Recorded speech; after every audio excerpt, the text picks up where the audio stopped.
Bonjour à tous ceux qui sont arrivés, bienvenue pour ce nouveau webinaire du co-farming, le deuxième du nom puisque il y a eu un premier hier soir et qu'il y en aura un second demain pour lequel je vous invite d'ores et déjà à vous inscrire. Donc, bonjour déjà, Kevin Richard, je suis un des cofondateurs de Ferme Direct et je vais vous présenter ce soir l'introduction de ce webinaire. Il est encore un petit peu tôt, on va attendre un petit peu que le nombre de participants augmente. On est déjà 23, puis on attend encore un petit peu de gens.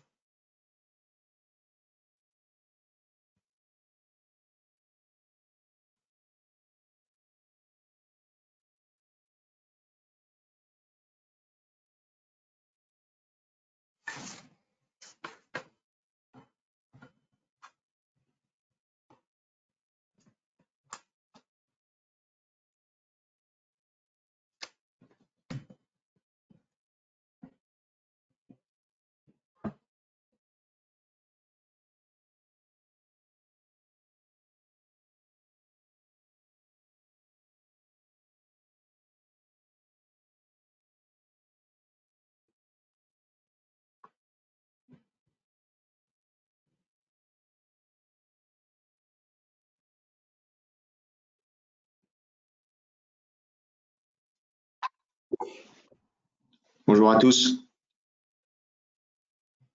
Bonjour.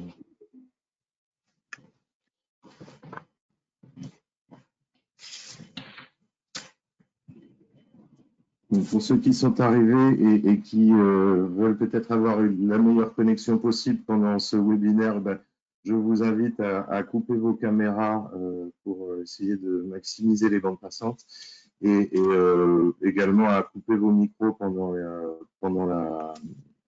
l'heure qui va venir afin de limiter les perturbations auditives pour les différents participants et auditeurs de ce webinaire. Je vois qu'il va être bientôt 17 h. On va essayer de commencer sans prendre trop de retard.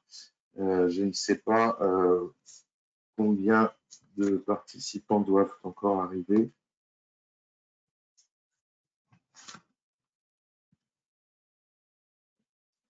Et a priori, il y a un problème de son. En tout cas, moi, on t'entend plutôt bien. D'accord.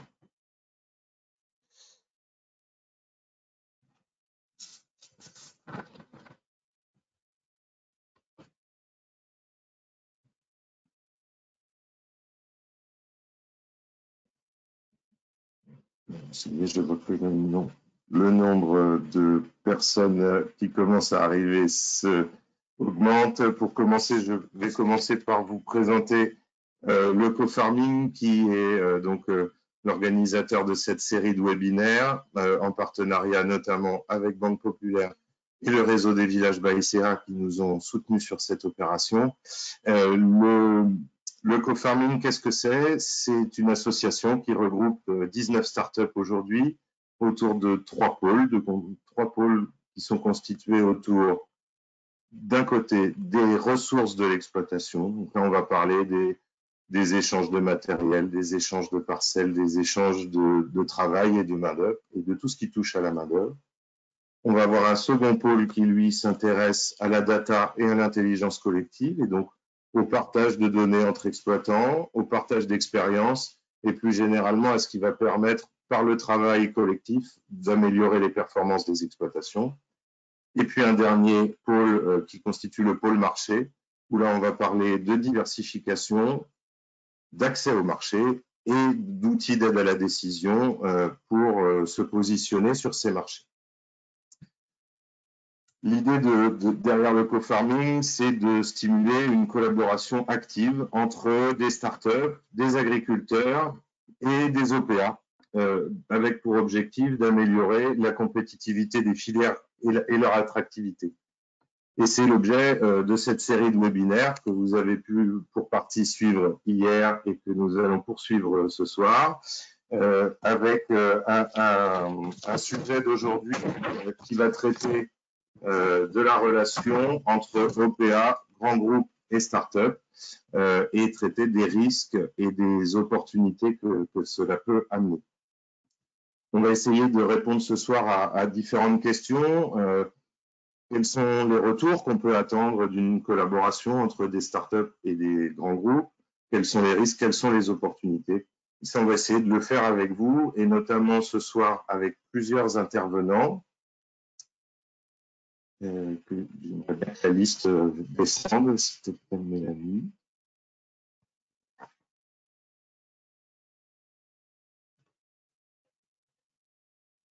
On va commencer en premier par une intervention d'Agrimain Lab et de Johan Dumont et de Marie-Laure Bova qui sont actuellement sur les starting blocks pour vous faire une introduction sur la conduite du changement et ce que ça peut représenter dans une exploitation agricole, dans une start-up ou dans un grand groupe et de manière générale ce qu'est la conduite du changement. Nous enchaînerons sur deux retours d'expérience. Un premier qui concerne une expérience portée par Serre France Brocéliande et représentée ce soir par Christian Dubois, en collaboration avec FarmLip et Anaël Bibard, Emmanuel Aldeguer et OKP4, et moi-même et Ferme Direct. Et enfin, un second retour d'expérience qui, cette fois-ci, concernera la Banque Populaire Occitane. Et là, nous entendrons donc Loïc Guiton et Anaël Bibard de nouveau pour FarmLip. Et donc, je vais assez parler pour le moment, laisser Marie-Laure prendre le relais et continuer à vous présenter ce webinaire. Pour créer de l'interaction avec vous, nous avons prévu de démarrer en vous posant une question. Et pour ce faire, je vais vous inviter à rejoindre avec vos téléphones portables, votre smartphone, l'application app.klaxoon.com, comme c'est écrit sur votre écran. Donc a2p.klaxoon.com.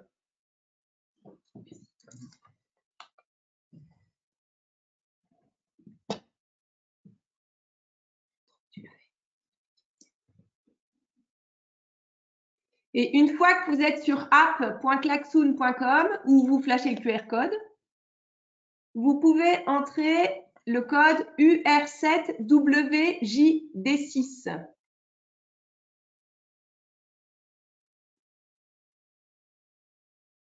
Et je vais laisser Mélanie partager mon écran. Et sur mon écran, vous allez revoir ce même code en bas à gauche, UR7WJD6. Voilà, bonjour meshectares.com, bonjour Kevin, bonjour Aurélien, bonjour Yuel, bonjour Steph67. Bonjour JB, salut. Bonjour Amandine.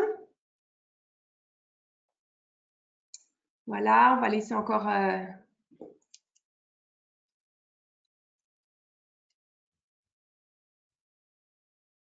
quelques secondes.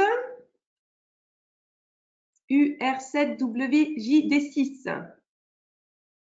Hello Oninov Bertrand, oui, bonsoir. Bonjour Ludovic. J'ai raté Geoffroy, Suzanne, Gilda, Pierre. Bonjour Mathilde, bonjour Sarah.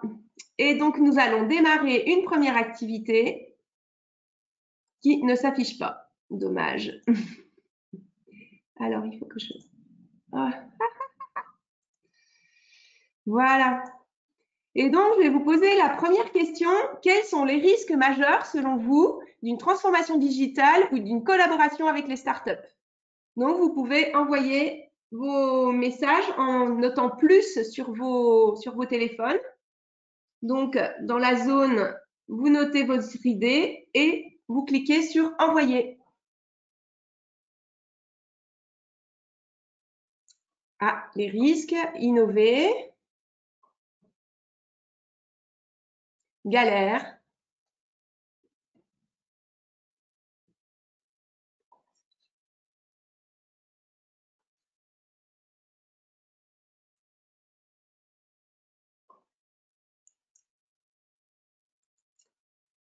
Donc, adhésion des équipes, confiance, propriété intellectuelle, fiabilisation, financement, délai, faillite, des risques de faillite.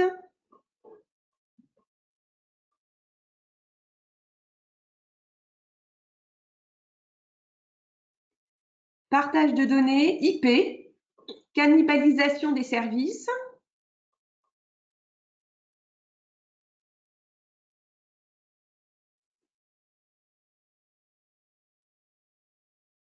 Fait perdre du temps à l'entreprise historique.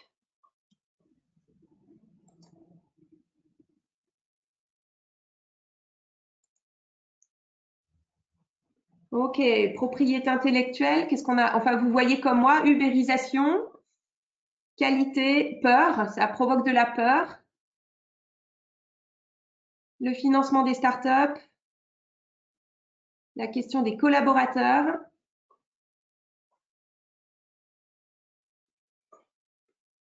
Les différences de vitesse entre les startups et les grandes entreprises. Un investissement élevé, des nouveaux marchés à appréhender, des différences de rythme, encore une fois. Ok. Bon, du coup, je propose qu'on s'en des manques de connaissances. Ok, je propose qu'on s'en arrête là. On va envoyer une capture. Voilà. Et je propose qu'on s'en arrête là et qu'on démarre, avec Emmanuel qui, par rapport au risque, va nous apporter un éclairage qui est intéressant et qui peut déjà montrer en quoi une collaboration peut être intéressante parce qu'on ne gère pas entre grands groupes et start-up les risques de la même façon. Emmanuel, à toi. Bonjour à tous, donc, je suis Emmanuel Aldeguer, je suis le fondateur de OKP4, qui est une start-up qui développe des systèmes et des protocoles qui permettent et qui facilitent les échanges de données et la valorisation de la connaissance. Et donc aujourd'hui, pour parler du risque, j'ai choisi de vous proposer d'identifier deux types de risques. En fait, il y a, de mon point de vue, un risque produit et un risque marché. Le risque produit, dans l'IT, donc dans les technologies qui sont aujourd'hui mises en œuvre dans l'ensemble des plateformes que nous développons, le risque est relativement réduit parce qu'en fait, on a affaire aujourd'hui à des risques de développement et on a bien évidemment tous les super développeurs qui permettent de développer correctement l'ensemble des applications et des plateformes qui sont mises en œuvre. Nous, par exemple, chez OKP4, aujourd'hui, on travaille énormément avec l'open source, ce qui nous permet en fait de construire sur la base de briques déjà développées. Et ça c'est quelque chose aujourd'hui de très important. Donc, ce risque produit relativement limité. Par contre, en fait, souvent dans le cadre de la relation entre les startups et les grands groupes, ce qui pose un souci, c'est plutôt le risque marché. Et le risque marché sur deux axes, en fait. Un premier axe qui est comment arriver à faire passer l'innovation de la startup au grand groupe. Et puis après, comment permettre en fait au grand groupe de faciliter son développement sur le marché en question. Et ça pose un aspect qui est fondamental de mon point de vue, qui concerne le management de l'innovation et qui s'appuie en fait sur 4 axes. Parce qu'en fait, aujourd'hui, on est obligé d'innover hyper vite. Les cycles d'innovation sont très, très restreints, donc on est obligé d'aller très vite. Donc, il faut arriver à innover vite. Et donc, c'est souvent difficile pour une organisation structurée de faire passer les changements. Donc, cette innovation rapide, elle est compliquée et elle peut se passer en fait que dans la perspective où en fait on pense d'abord à l'usage au-delà de la techno. C'est-à-dire qu'il faut que la startup puisse arriver auprès du grand groupe avec des éléments d'usage et des cas d'usage et des preuves de concept qui sont déjà déterminés, qui permettent au grand groupe d'avoir une vision claire de ce que pourrait être l'innovation qui est apportée.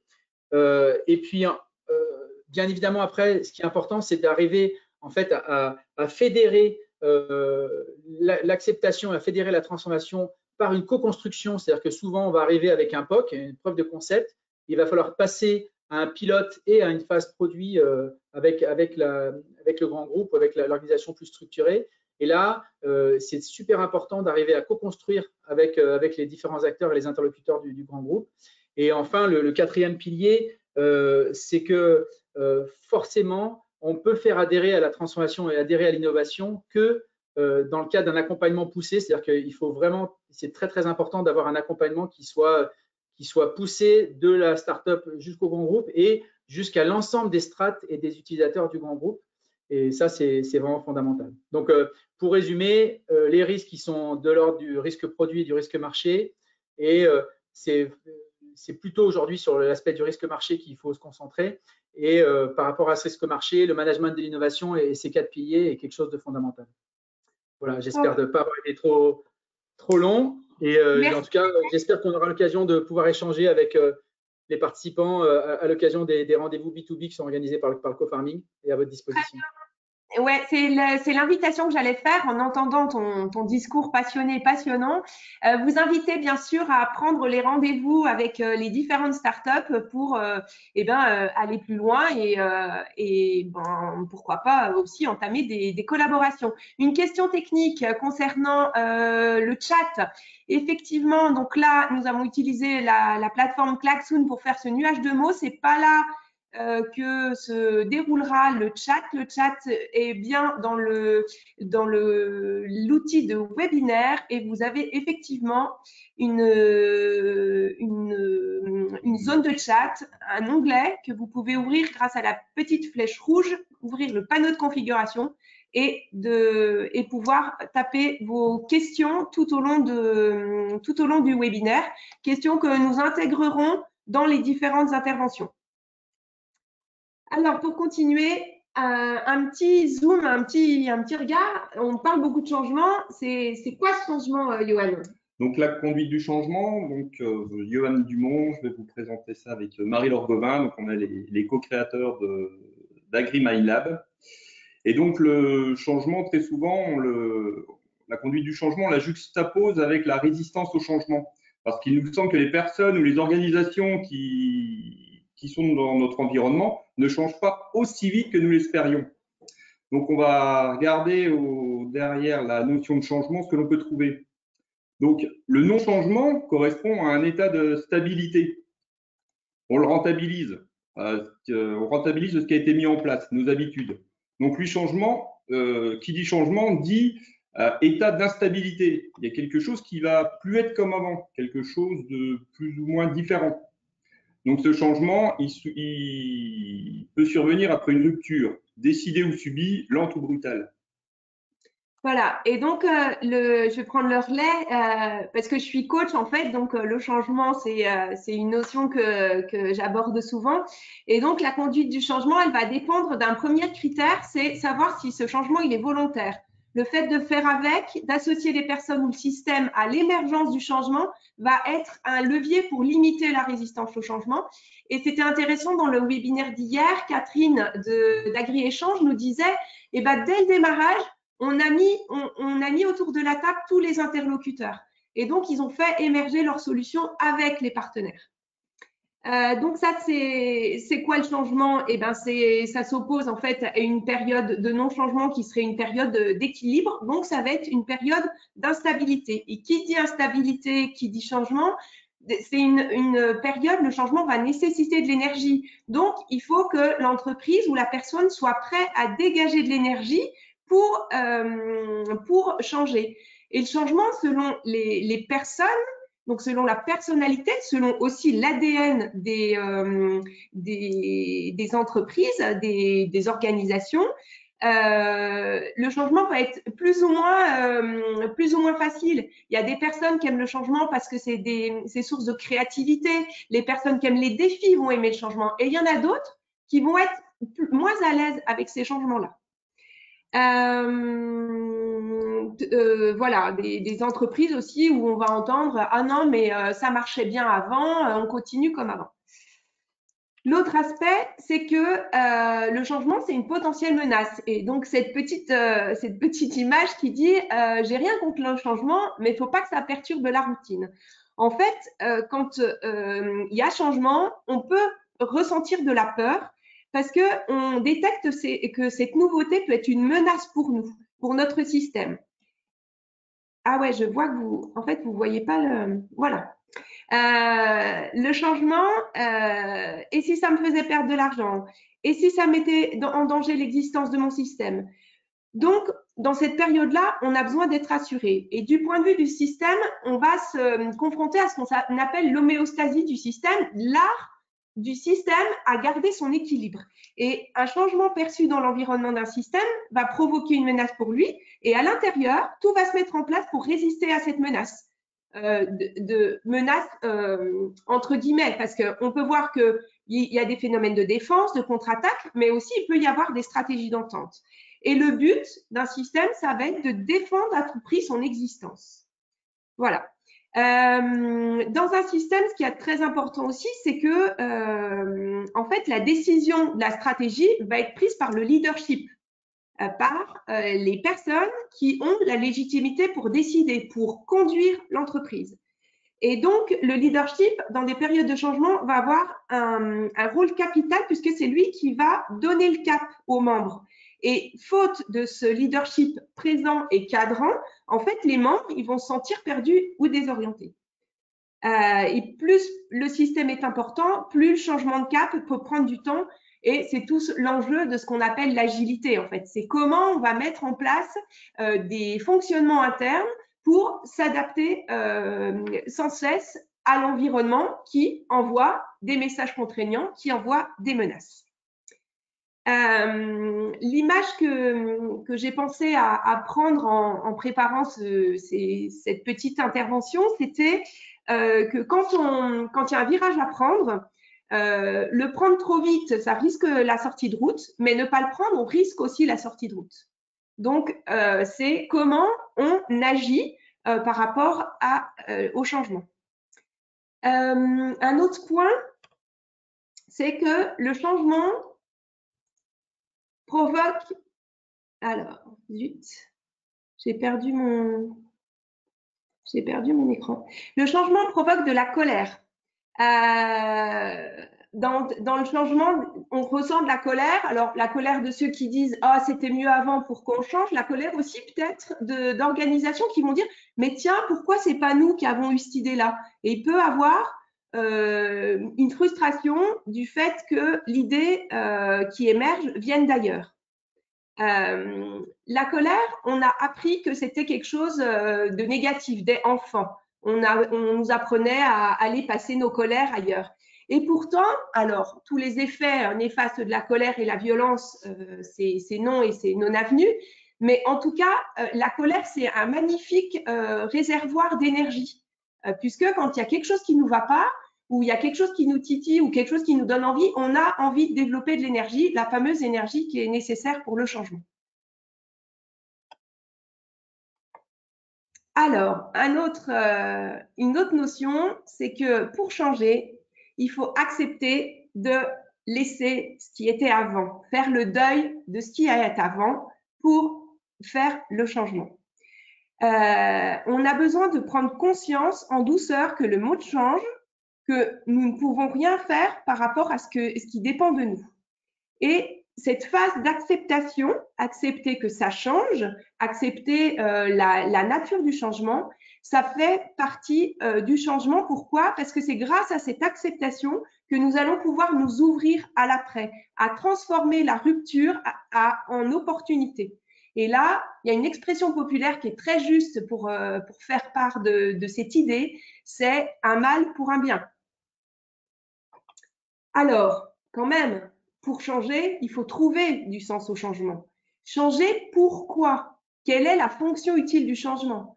Moi, je me suis rendu compte dans ces moments où on a été, avec le confinement, on a été poussé à utiliser des solutions web de la digitalisation.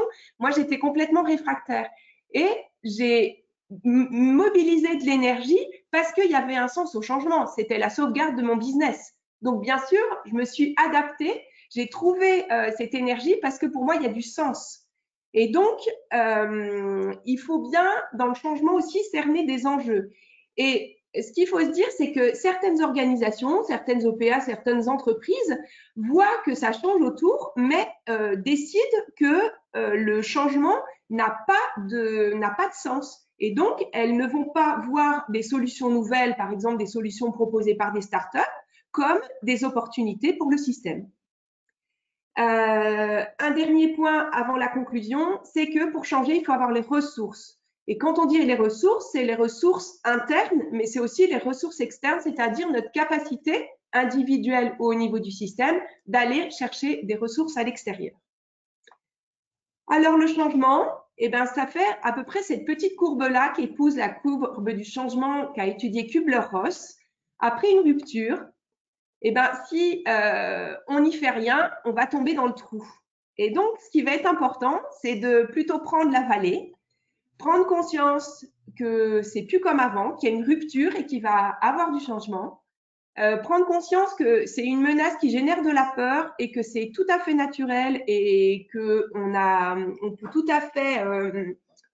à fait nourrir les besoins face à cette peur, apporter de la réassurance, que le changement, ça provoque aussi de la colère, mais qu'on a la capacité à rebondir. Pourquoi? Pour se diriger vers les nouvelles opportunités.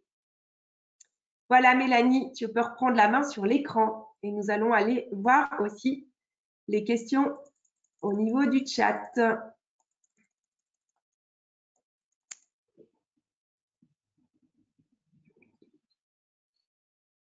On a eu un petit problème de chat justement pendant ton intervention. Je pense que ça a été bloqué, qu'on n'a pas réussi à recevoir les différentes questions. Donc, elles sont enregistrées, mais elles vont revenir. On les aura un peu plus tard pour vous répondre. Et on va s'arranger pour les afficher. Et dans tous les cas, je peux également suivre sur Klaxoon les différentes questions qui peuvent être posées. Voilà. Donc, on va enchaîner sur la suite si ça ne t'embête pas. Et donc, sur la suite, Christian, ça va être à toi, puisque on va te demander à Serre France comment vous avez géré ce changement et cette peur du changement, toutes les émotions qui vont avec le changement. À toi, Christian Dubois, de Serre France, tu vas te présenter rapidement. Ah. Micro. Christian, il faut que tu rallumes ton micro. Oh, voilà, c'est ça. Voilà. Je suis à vous. Merci Marie-Laure, justement, pour ce passage de témoin. L'innovation, bah oui, pourquoi? Pourquoi? Parce que le monde agricole est un monde qui est constamment en rupture avec justement son évolution.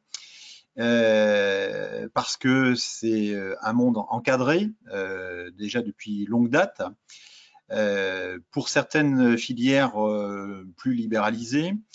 Et l'innovation nous paraît aujourd'hui importante parce que elle permet effectivement d'adopter aujourd'hui un accompagnement conseil qui réponde justement à cette logique d'accès au marché. Ce que je voudrais dire par rapport à ce qui vient d'être dit, c'est qu'il faut peut-être mettre une petite nuance entre l'innovation et l'invention. L'invention, il y a un caractère isolé derrière l'invention qui est beaucoup plus, on va dire, soumis à la notion de vide par rapport à l'introduction au marché. L'innovation, c'est bien de prendre, on va dire, les décisions, prendre des choix par rapport justement à des attentes des consommateurs, par rapport à des attentes de marché. Et ce qui nous a amené effectivement à travailler ce sujet de l'innovation, c'est que, on va dire, on voit se dessiner plusieurs profils donc de stratégies d'exploitation, des exploitations qui veulent répondre, on va dire, au grand export, à l'agriculture, on va dire, plus conventionnelle, des exploitations qui recherchent aussi de la différenciation, notamment par parfois l'adoption de labels, ou alors des exploitations qui vont être plus effectivement sur des notions, on va dire, de circuit court. Et là, on va dire, pour ces exploitations-là, il faut aussi bien chercher d'autres façons peut-être de travailler, de se comparer pour être compétitif, puisque l'innovation, elle doit conduire à soit améliorer son organisation, soit améliorer effectivement la compétitivité de sa structure. Voilà ce que je pourrais dire en quelques mots sur l'innovation, quand on l'adopte pour nos exploitations. Ouais. Est-ce que tu peux nous raconter le lien entre Serre France et les startups? Alors, ce lien-là, il n'est pas d'aujourd'hui, il date déjà depuis plusieurs années. Je dirais aujourd'hui, plus on avance ensemble, plus j'y vois de la complémentarité. J'y vois également une évolution dans la démarche de conseil. On ne peut plus aujourd'hui se présenter, pour nous qui sommes effectivement des conseillers du chiffre auprès des exploitants, se présenter avec des données du passé et uniquement avec une lecture sur un observatoire, on va dire sur de la data, on va dire un peu statique. Aujourd'hui, il faut faire évoluer notre démarche de conseil et être proactif avec effectivement nos exploitants. Et j'ai, au fil de ces années, eu l'occasion de travailler avec plusieurs startups, donc avec nos agriculteurs. Et j'ai trouvé justement davantage aujourd'hui de collaboration, on va dire, de coproduction, on va dire, dans nos travaux avec effectivement les startups. Voilà. C'est parce que… Ouais, des exemples concrets qui illustrent pour les participants. En fait, ça a été le cas lorsque on a été amené à reconsidérer, on va dire, la vente de céréales, on va dire, de céréales à paille. Hein. Donc, c'était le cas où on s'était donc déjà aperçu que la notion de risque était bien plus importante sur la notion de prix que sur la notion, on va dire, climatique. Et donc, de ce fait, on a travaillé avec les startups justement pour en même temps reconsidérer le seuil de commercialisation de ces exploitations et en même temps, je dirais, sur davantage d'autonomie que l'on voulait apporter auprès des agriculteurs. On est dans une méthode acculturante où on souhaite effectivement permettre à l'agriculteur donc de trouver les moyens de prendre les décisions au bon moment pour vendre ses céréales. Voilà, ça c'est donc, on va dire, ce que l'on souhaite, c'est nous, on apporte les éléments de prix, le coût de production, on apporte, on va dire, les éléments liés au prix de revient. Voilà, on amène les choses factuelles et on construit avec ces startups donc des scénarios, voilà, où on aide avec des outils digitaux aujourd'hui à des prises de décision plus faciles. Voilà ce que je pourrais dire. Ok. Alors, nous avons aussi dans cette table ronde la présence de Kevin, d'Emmanuel et d'Anaël. De votre côté, est-ce que vous pouvez compléter côté startup ce point de vue de Christian qui parle en tant que Serre France, Brocéliande, pour ne pas le citer? Kevin, nous ne t'entendons pas. Eh oui. Je vais peut-être commencer par expliquer que ça fait maintenant pratiquement 18 mois qu'un projet est en cours entre les 3 startups qui sont présentes ce soir, à savoir OKP4, FarmLip et Ferme Direct, qui collaboront avec Serre France depuis désormais près de 18 mois sur un projet collaboratif qui va comment dire, coupler les expertises de chacune de ces entreprises-là au service notamment des utilisateurs de certains des adhérents Serre France, mais également des conseillers du Serre France et dans la façon dont ils vont pouvoir accompagner les agriculteurs dans leurs conseils. Alors, Ferme Direct, pour rapidement présenter ce qu'on fait, on est une forme de place de marché à destination des professionnels de l'agriculture et de l'agroalimentaire. Donc, on a mis en œuvre une plateforme qui permet aux vendeurs et aux acheteurs d'échanger librement tout en sécurisant la partie contractuelle et transactionnelle des relations commerciales. Et ce projet, il a été mené en grande partie en collaboration avec FarmLip, et donc Anaël que je vais laisser se présenter, et Emmanuel également, de KP4. Oui, effectivement, ce travail collaboratif, pour rebondir sur ce que tu dis, il apporte quand même beaucoup de choses parce qu'on voit les compétences qu'on peut mobiliser dans un partenariat à plus large échelle entre un grand groupe qui a un accès marché, qui connaît bien les besoins clients et ses remontées de terrain, et plusieurs startups qui portent plusieurs innovations. Mais on arrive à faire un mix sur des différentes compétences et différents produits qui, lorsqu'on les connecte ou qu'on met en place des stratégies pour connecter ces outils, on se retrouve à proposer une solution globale à l'utilisateur qui peut être plus attractive, plus pertinente, plus simple et plus facile d'accès. Une question qui est souvent posée aux startups ou aux plateformes, est-ce que c'est pas un problème qu'il y ait toutes ces plateformes qui arrivent là, il y a plein de plateformes, il y en a plein, est-ce que ça va pas créer une confusion? Et c'est là que finalement un partenariat grand groupe startup avec plusieurs startups qui ont des solutions différentes et complémentaires, on se retrouve à apporter non pas de la confusion, mais de la clarté et de la simplicité dans l'accès à une innovation ou à une meilleure réponse à des problèmes marchés. Là, la problématique de la data et dans le prêt qu'on porte ensemble, c'est comment finalement détecter le prix juste pour un utilisateur et comment faciliter sa commercialisation des produits. À quel prix je dois vendre, quel est mon coût de revient, mais il n'y a pas que mon coût de revient, il y a aussi quel est le prix du marché. Et en même temps, est-ce que en termes, les efforts environnementaux que je fais ne permettent pas de vendre à un prix plus élevé? Mais plus élevé, est-ce que pour l'acheteur, c'est le bon prix? Et donc finalement, ce sont des problématiques complexes. On peut faire appel à la pertinence de ce qu'apporte l'IA, on peut faire appel à la pertinence de la connaissance marché, à la pertinence de la connaissance du prix d'équilibre par Christian, ou de la performance environnementale par un système de benchmark et de comparaison. Et c'est là qu'on voit ce côté, effectivement, il y a un risque d'exécution parce que c'est pas simple à mettre en place des solutions différentes ensemble, mais on se retrouve à clarifier la solution pour l'utilisateur final quand on connecte ces choses-là. Donc, le risque, c'est un risque d'exécution, c'est vrai parce qu'on est nombreux.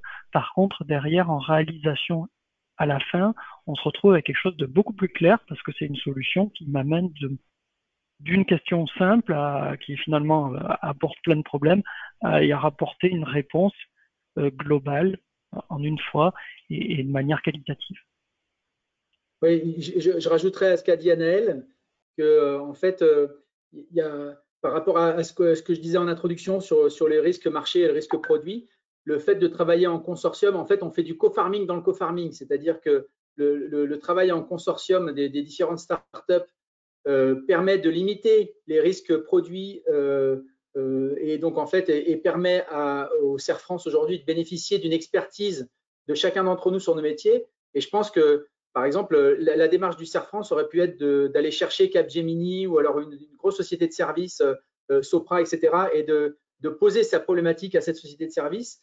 Je pense que ça lui aurait coûté beaucoup d'argent, alors que là en fait il y a vraiment un écosystème qui est construit entre les trois startups qui ont chacune leur spécificité et leur expertise et le CERF France. Et donc là, il y a une utilité pour le CERF France d'utiliser le consortium de ces trois startups.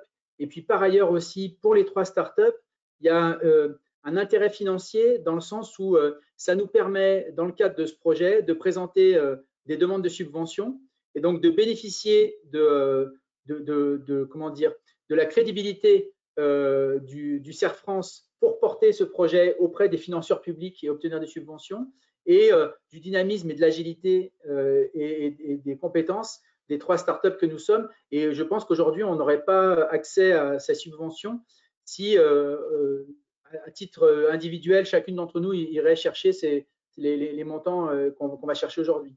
Donc, je pense que là, il y a vraiment un effet gagnant-gagnant qui est très fort. Et en tout cas, moi, je milite absolument dans le cadre du co-farming pour que les startups fassent du co-farming entre elles et arrivent à travailler en consortium auprès des grands groupes. Alors Emmanuel, une question qui vient d'arriver. Au fond, est-ce que ce n'est pas du bullshit de bosser avec une start-up? On fait la même chose, mais avec un peu plus de modernité, mais au fond, on ne bouscule pas les raisonnements. Pourquoi ça? Je ne comprends pas la question, le bullshit. Au fond, est-ce que ce n'est pas du bullshit de bosser avec une start-up? Pourquoi? Non, au contraire. Enfin, non, pas de mon point Alors, de vue. il y a un côté, Alors, il y a un côté effectif. Ah oui, bah vas-y Christian, c'est encore mieux. Je peux peut-être répondre. allons-y. Voilà, je trouve qu'elle est intéressante, la question de Marie-Laure. Effectivement, après, on va dire aujourd'hui, il y a un environnement de 350 AGTech. On peut se dire, mais voilà, c'est vrai, effectivement, on est dans une forêt de start-up. Comment faire son choix? En fait, c'est très simple. Je pense que on est animé d'abord d'une logique de bon sens. On a tous compris qu'aujourd'hui, l'agriculture, elle avait un vrai défi, c'est d'assurer, on va dire, aujourd'hui, la souveraineté alimentaire, notamment en France. Je rappelle, alors j'ai plaisir à le dire, mais un rapport est arrivé donc auprès des sénateurs pour dire qu'à partir de 2023, la France pourrait perdre effectivement sa capacité de souveraineté alimentaire. Donc aujourd'hui, qu'est-ce qu'on veut faire ensemble avec les startups? Très simplement, c'est que nous ne sommes surtout pas là pour, je dirais, désintégrer ce qui existe. Il y a eu tout un appareil aujourd'hui industriel, tout un appareil agricole qui s'est construit. Et notre souhait, donc au travers de ce fonctionnement avec les startups, c'est d'apporter un niveau de service, de savoir, d'acculturation auprès des agriculteurs, voilà, pour se positionner dans leur propre marché. Je pense que c'est ça le plus important. On va avoir de plus en plus d'enjeux climatiques. On va avoir de plus en plus d'enjeux également sur la partie, on va dire, bilan carbone. Voilà, parce que là, ce sont des notions nouvelles qui arrivent aujourd'hui auprès des exploitants. L'avantage de travailler ensemble, c'est que nous, on apporte la donnée financière. Les startups, elles vont nous aider à donc travailler également les données techniques qu'ils recueillent au travers de leurs outils. Je pense notamment à FarmLib qui va récupérer éventuellement tout un certain nombre d'informations dans les pratiques agricoles et on va en avoir besoin pour performer le fonctionnement des exploitations. La même chose sur le marché. Avec Ferme Direct, on sait très bien qu'aujourd'hui, eh bien, il y a donc différentes réponses à apporter au marché et Ferme Direct propose différentes alternatives tout en composant aujourd'hui avec les structures actuelles, donc que ce soit les organismes agricoles ou des coopératives. Donc voilà, une offre qui peut trouver sa place. Donc moi, je ne pense pas aujourd'hui, au contraire, que ce soit une notion de bullshit de travailler avec les startups. Je revendique qu'elle facilite la coopération, la coproduction. Voilà. Et parce que dans la question, il y a un aspect sur, en fait, on fait un peu plus de modernité, mais au fond, on ne bouscule pas les raisonnements. Je pense que chacun son rôle, c'est-à-dire que nous, on apporte de l'innovation, on apporte des nouveaux modes et de nouvelles modalités, et en fait, c'est aux acteurs de bousculer les raisonnements. C'est-à-dire qu'en fait, c'est aux agriculteurs, c'est aux conseillers du CERF France, aux agriculteurs, aux utilisateurs des plateformes de bousculer leur raisonnement parce qu'aujourd'hui, ils ont les outils qui leur permettent justement d'avoir des raisonnements qui sont différents. Donc, en fait, chacun son rôle. Et une chose, je complète ce que dit Christian, c'est-à-dire que je pense qu'au co-farming, on est à peu près tous sur la même longueur d'onde. C'est-à-dire qu'il est hors de question de faire le Big Bang et le grand soir de l'agriculture et de tout casser et de, entre guillemets, de faire de l'ubérisation. L'objectif, c'est vraiment de travailler avec les acteurs déjà constitués et avec les structures collectives déjà constituées, parce que, comme je disais au début, la co-construction et l'accompagnement sont des choses qui sont fondamentales et ça ne peut pas se faire sans les structures qui sont déjà existantes. Bien sûr. Ok. Ce que tu dis, Emmanuel, il y a deux questions à Christian, ouais. Vas-y. Non, Kevin. Pour rebondir sur ce que tu disais, Emmanuel, il y a bien ce lien avec l'innovation qui est portée par une start-up et un marché qui est en général plutôt bien tenu par un acteur historique et que c'est le lien entre les deux qui va venir apporter de la valeur aux deux acteurs. C'est d'un côté une maîtrise du produit et une facilité à être agile dans la construction du produit, à s'adapter rapidement, à être en avance sur les évolutions, qui va se coupler à la capacité d'un grand groupe à déployer une solution, à acculturer ses équipes et à être capable de diffuser ça auprès des agriculteurs. Il est très difficile pour une plateforme web aujourd'hui de passer en direct avec les agriculteurs. Il y a un fort besoin d'acculturation, de formation, d'accompagnement du producteur.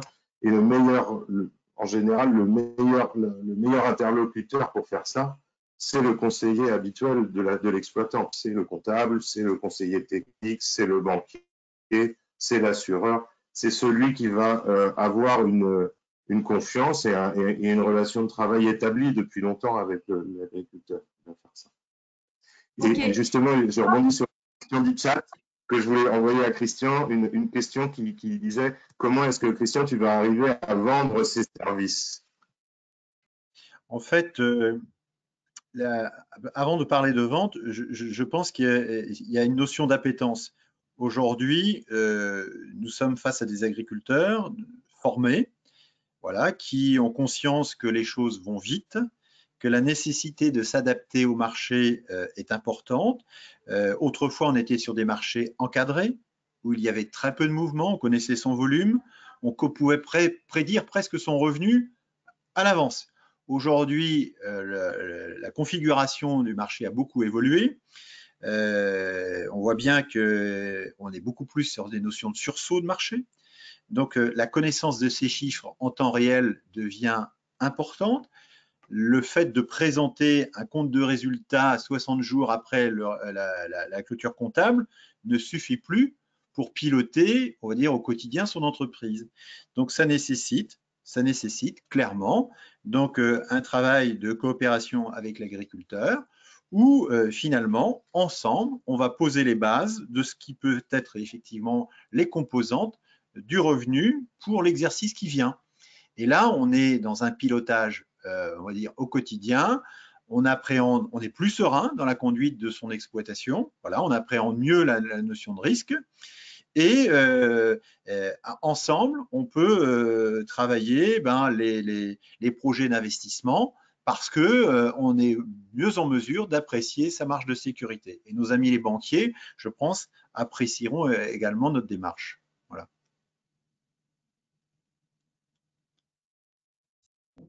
Une dernière question, peut-être, Kevin, dans le chat? Non, j'allais enchaîner et dire que le temps avance et qu'il va falloir qu'on avance sur le déroulement de ce webinaire.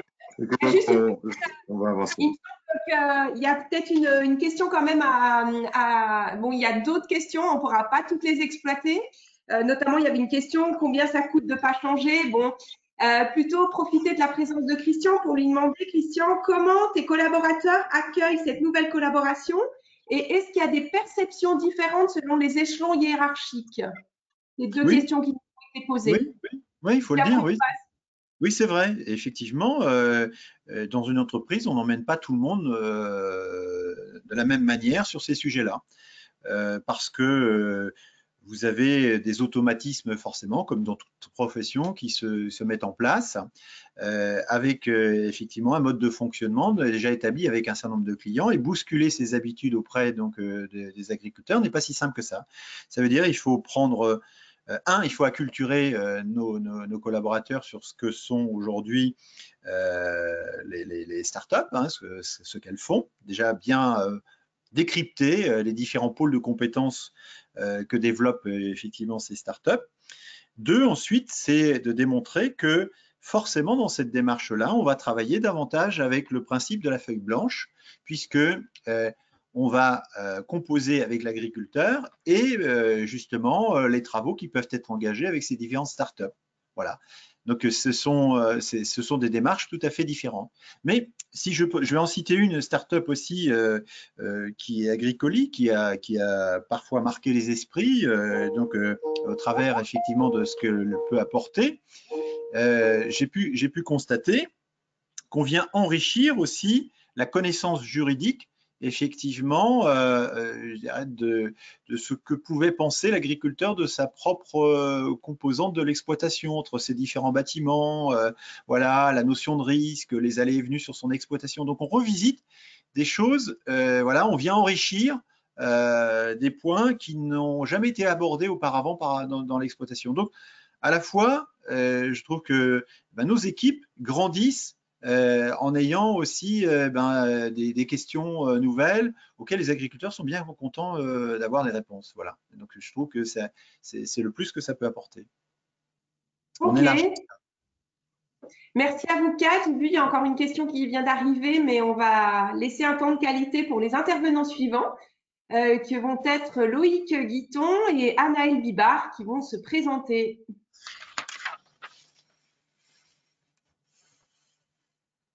Bonjour à tous. Bien. Ouais. Loïc, il faudra que tu actives ton micro. Je te laisse te présenter pour débuter.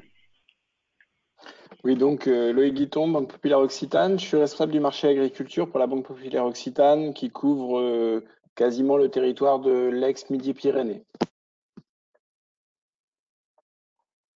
Du coup, moi, Naël Bibard, donc je suis fondateur et président de FarmLeap.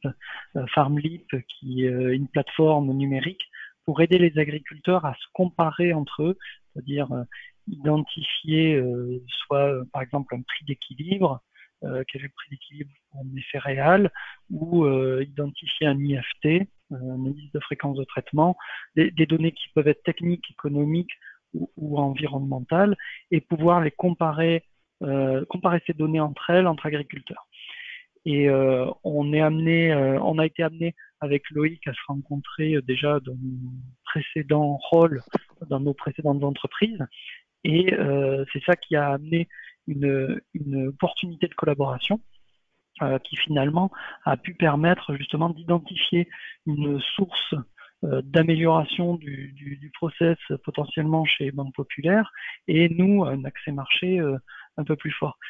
Si juste on peut me transférer le mode présenteur pour que je puisse envoyer les dias pour les participants. Hop. Mélanie, si tu peux voilà, hop, montrer mon écran. Normalement.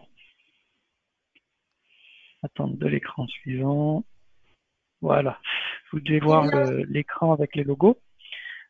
Du coup, effectivement, on était parti sur un système avec les grands groupes start-up, partenariat grands groupes start-up. Qu'est-ce qu'on peut y gagner?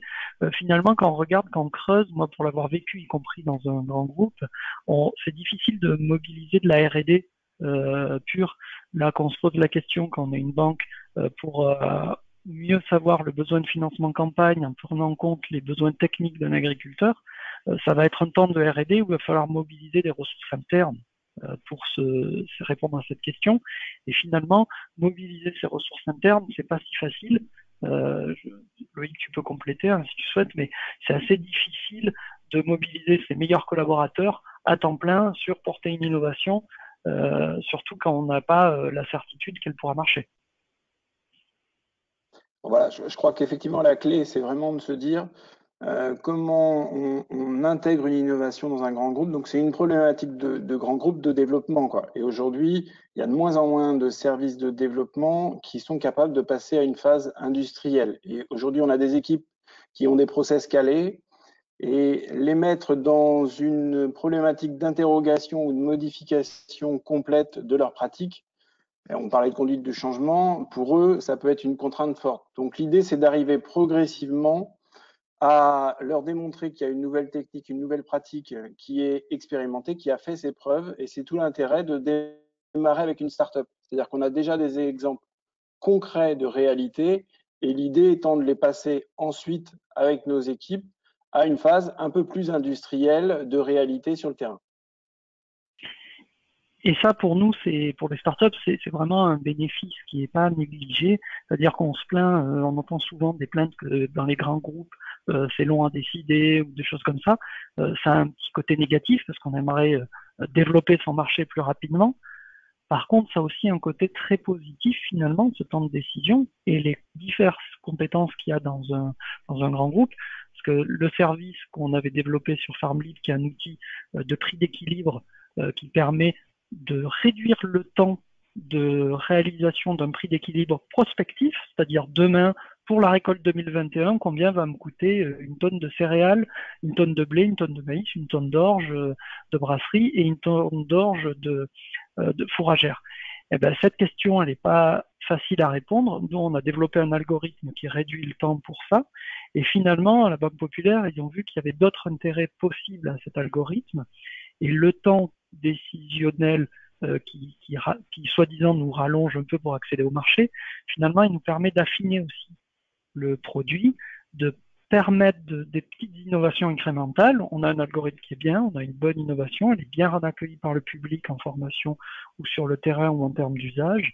Mais finalement, le retour du grand groupe nous permet d'avoir, alors on va voir si ça fonctionne, voilà, normalement vous devrez voir l'écran qui devrait changer.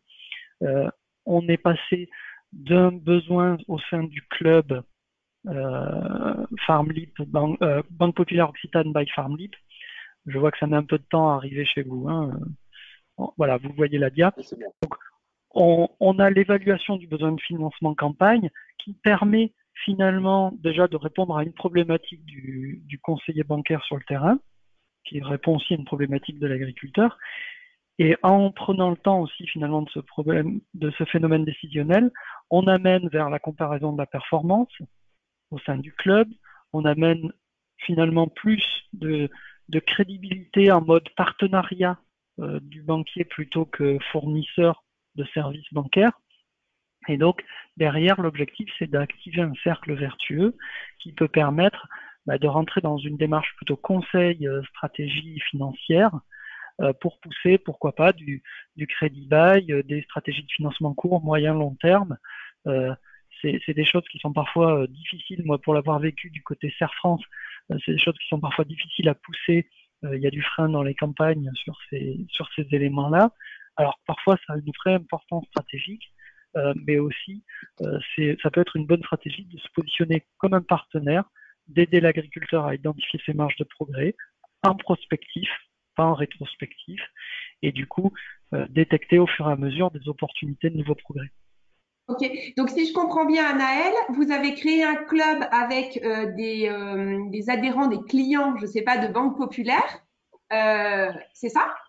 C'est bien ça, qu'on accompagne. Alors, on a été un peu retardé, on vous avoue, par le Covid, hein, parce que les réunions, il a fallu les annuler. Il y a eu beaucoup de choses qu'il a fallu annuler.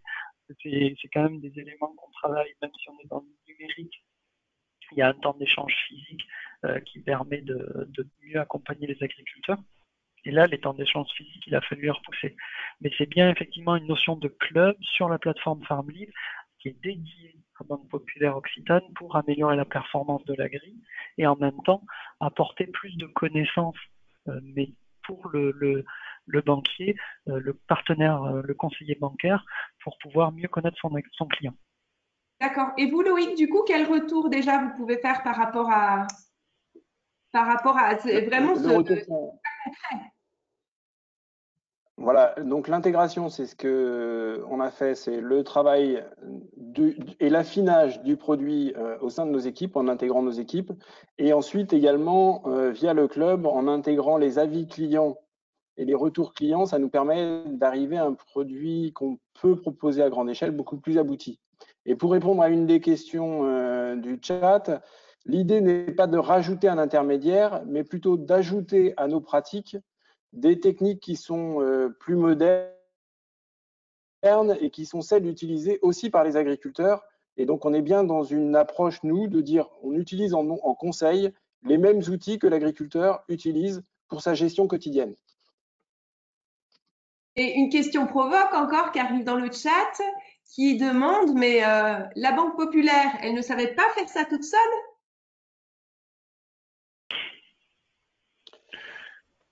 Forcément, à un moment donné, peut-être avec des moyens d'investissement. L'intérêt, c'est d'échanger sur des pratiques, sur des gens qui ont déjà testé sur le terrain, qui ont des expériences diverses, et ça permet de bénéficier à tous d'éléments beaucoup plus pratiques et beaucoup plus opérationnels. Donc, très clairement, on a gagné du temps dans la mise en place du produit. Derrière, on peut effectivement, je vois le temps filer, parler aussi, témoigner sur les facteurs clés de succès d'un partenariat grand groupe startup. Là, on n'est pas comme sur un consortium sur la data et dans le prêt, où on est vraiment sur un partenaire, un grand groupe, une startup. Vraiment, il y a un côté, moi, un des points que je retiens, c'est le côté, l'intérêt d'avoir des porteurs de projets dans la startup et des décideurs du côté du grand groupe qui sont impliqués dans la décision initiale, mais aussi dans le pilotage du projet au quotidien. La slide a changé, vous allez bientôt la voir, hein, on va voir ces facteurs clés de succès, mais vraiment, il y a un côté, il faut que économiquement et humainement, les deux responsables du projet soient bien alignés. Il faut qu'humainement soit bien aligné, que les entreprises soient bien alignées en termes économiques. Il y a vraiment un travail à faire au début. Faut être bien sûr d'avoir envie de se lancer ensemble pour pousser cette innovation. Ok, avant qu'on termine, parce que ça touche à sa fin et on aimerait encore avoir votre participation autour d'un nuage de mots, et puis on laissera le mot de la fin au président du co-farming qui est Jean-Baptiste Dervy. Est-ce que quelqu'un veut rajouter quelque chose parmi nos intervenants?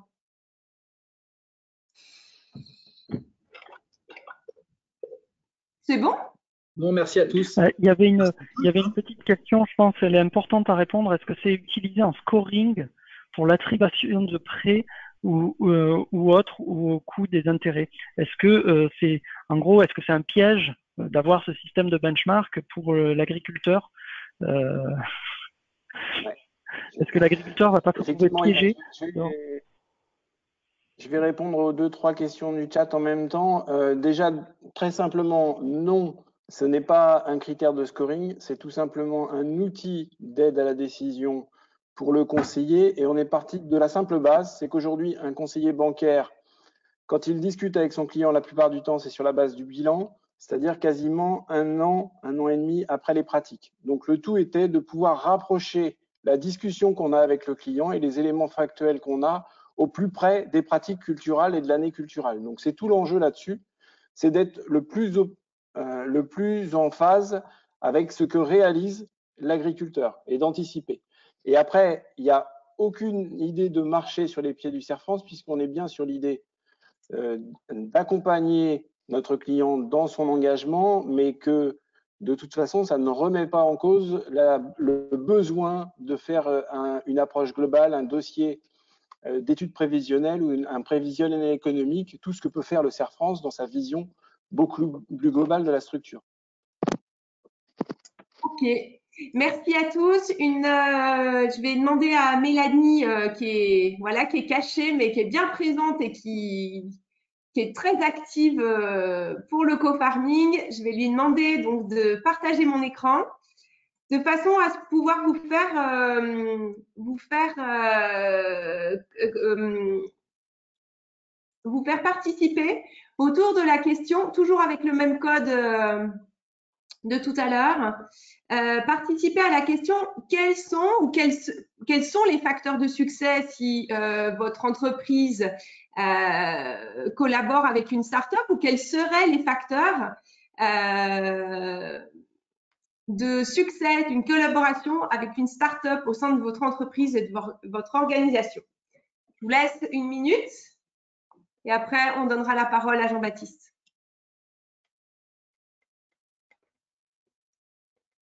La détermination, des relations politiques, l'interopérabilité, l'envie, la relation, les échanges, les valeurs communes, le besoin et la transparence, la satisfaction client,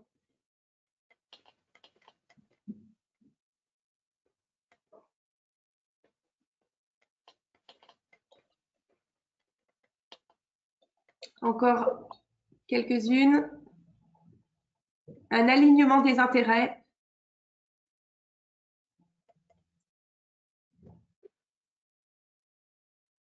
mais je vous propose qu'on s'en arrête là. Jean-Baptiste,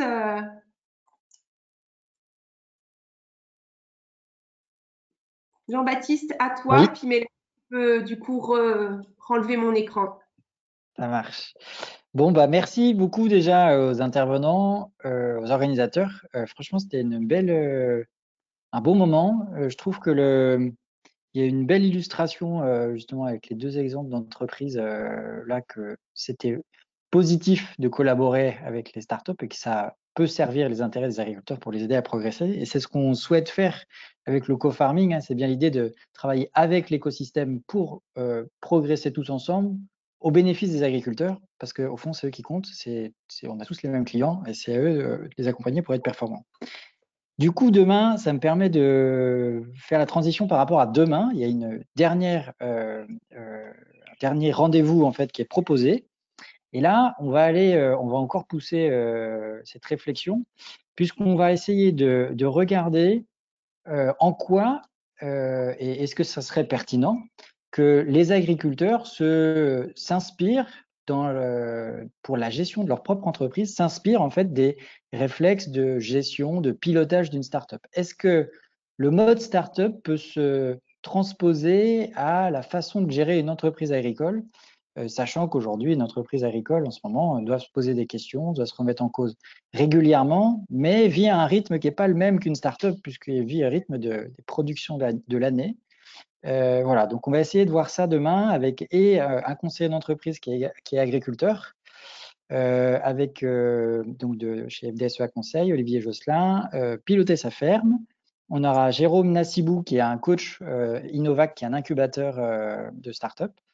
On aura Cédric Guyot de Agricoli, Jean-Marie Serroni et puis moi-même. Voilà, on essaiera de passer quelques messages et d'être inspirant pour les différents participants demain pour ce dernier rendez-vous. On peut encore s'inscrire, Jean-Baptiste? Ah, évidemment, on peut encore s'inscrire. Alors, je pense qu'on peut remettre le lien déjà dans le petit message chat. On peut s'inscrire sur notre site internet dans Co-Farming événements et Mélanie, voilà, Mélanie vous enverra le lien, enfin en tout cas pour que ça se passe bien. Sinon, si vous ne nous retrouvez pas, un petit message sur nos réseaux sociaux et vous inquiétez pas, on va vous envoyer un lien. On peut aussi s'inscrire, comme l'a dit Emmanuel au départ, sur le site du co-farming. Si certains d'entre vous, participants au webinaire, souhaitent échanger avec l'une ou l'autre des startups, suivant leurs activités, pour voir s'il y a des choses à faire ensemble ou tout simplement prendre un peu d'informations en curiosité. C'est notre carrefour de discussion numérique, on va dire. Hein. Et puis, évidemment, on va remercier les deux sponsors, deux partenaires qui nous ont suivis sur cette semaine des e-rendez-vous, qui sont à la fois la Banque Populaire et les villages start-up, les villages du Crédit Agricole. Voilà. Merci à tous. Merci à tous. N'hésitez pas s'il y avait encore des questions auxquelles vous regrettez qu'on n'ait pas répondu.